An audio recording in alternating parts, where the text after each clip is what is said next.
We have a lot of nerve talking about terrorism. We're the terrorists. We pay for that shit.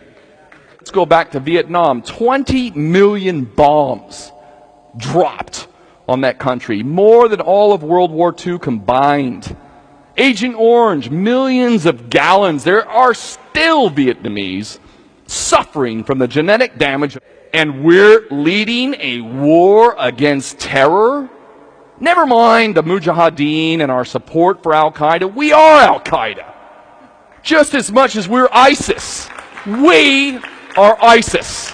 We have access to information that previously was not even remotely obtainable. We don't have any excuses now. You could have made an excuse back in the early 90s and the 80s and whatnot, but to make an excuse now is pathetic, quite frankly. How can someone heal when that entity which has been violating you in the most obscene of ways has never even had the decency to apologize? Iraq. Gee, what was the issue after we invaded that country and devastated the whole thing? The economy. We're all worried about the economy. We just killed 1 million plus people. We created millions of orphans, millions of refugees, and we're concerned about the economy? We're not even bothered to apologize for what we've done? And why aren't we holding our politicians to account? If I was Iraqi, if I was born and raised Palestinian, I'm honored to be a Palestinian citizen. I'm as close as you get to being a naturalized Palestinian citizen, and boy, oh boy, am I proud of that. But I have not been born with the skin color of a Palestinian in Palestine and lived that life as a Palestinian has. If I had been born in Palestine and had to endure that kind of injustice, with my loved ones being threatened or killed or tortured, I can assure you, I would be involved in violent resistance without a doubt. No way would I sit by and allow that shit to happen. No way. I think we have a lot of nerve pointing a finger at people and calling them terrorists when they're enduring a circumstance which most of us could never even comprehend. Can you imagine your child being ripped from you, being blown to bits? Can you imagine? Because I can, and I know how I would feel. We have a lot of nerve talking about terrorism. We're the terrorists. We pay for that shit. I just know that I don't need to come home and see my child blown to bits from a bomb to know how horrifying that would be. I reckon I have experienced something like that, probably many times over, and I wouldn't want that for anyone. I would not want that for anyone. My God, if that happened to my child, holy shit. I don't know if I could cope with that. And that's part of what is amazing and inspiring to me with regard to the Palestinian people. Because so many of them have experienced just that and other equally horrifying realities. And I swear to God, they've not lost their dignity. Some of them, yes, they've been caught up in the hatred, in the rage for what they've experienced. Very understandably so. But a remarkable amount of Palestinians have not become the monster which is oppressing them. That is amazing. Amazing. Through the approval of our proxies, are ISIS. Saudi Arabia, this monstrosity of medieval fake Islam, is our best friend and ally. $60 billion worth of arms, which they're using right now for many months to slaughter the poorest people in the poorest nation in the Middle East. And it's not even talked about now.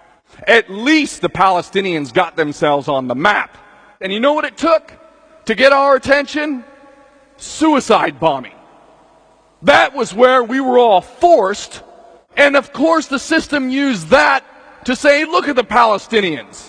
Look how violent they are. They just hate the Jews. They just want to drive them all to see bullshit, what any desperate person would do eventually. And I'll tell you what, if it happened to the American people, if they were occupied and treated like that for that many decades, would have been blood in the streets everywhere. We would have been killing our own people. You collaborating? Oh my God. The Palestinians have been subjected to this and carried themselves with as much dignity as anyone could be expected to do. And the suicide bombings were merely a symptom of a horrendous policy that we all sat by and watched. I went to Basra in southern Iraq, and they have a children's hospital down there. And in that children's hospital, at least back in 2003, they have photo albums, photo albums that are about that thick, perhaps. And they have several of these photo albums, and I've looked through these photo albums, and the pictures they have in these photo albums are of babies born in the hospital back in 2001. Keep in mind, this is before the most recent invasion, and if you haven't done any research into Fallujah or other places in Iraq, oh my God, they are advising women not to have babies in Fallujah, and for good reason. That ain't no paranoia.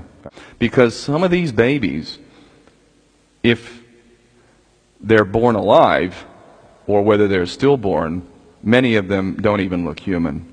That is not a human baby. And you can imagine the trauma of not only a man who fathers that, but can you imagine the woman who carries this thing in their womb for all these months, and then it comes out, and it doesn't even look like a human?